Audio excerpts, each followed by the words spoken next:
Chapter 10. Lillie Makes a New Friend. Cleaning and curing the birds was hard work, so we started as soon as we got back to camp.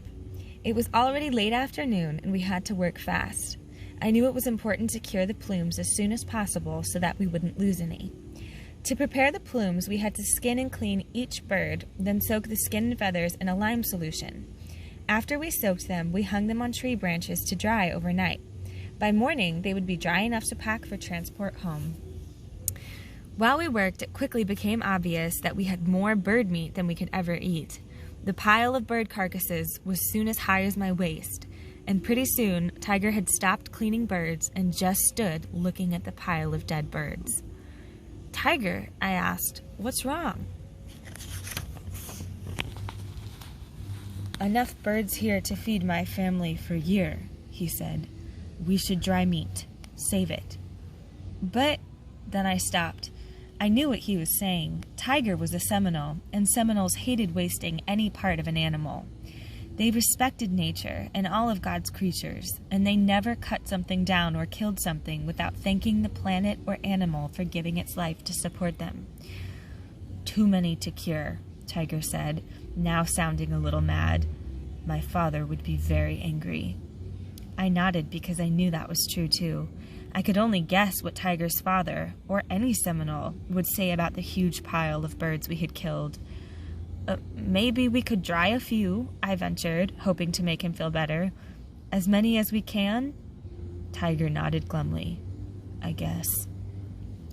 Lillie offered to help, and the two of them set to boning the little carcasses and setting strips of meat out to dry in the sun. I think we all knew they were barely going to make a dent in the big pile of dead birds, but it made them feel better, so I didn't say anything. They left me alone to skin and clean and lime the feathers and skins. My hands were quickly raw and red from the caustic lime solution, and I sorely wished that one of them would help, or that one of the Bradley brothers had come along to help, but I didn't say anything. The rest of the afternoon passed quickly, and we were all tired when the last of the sunlight drained away from the trees. I volunteered to make the fire and cook dinner if Lillie and Tiger would collect wood to burn.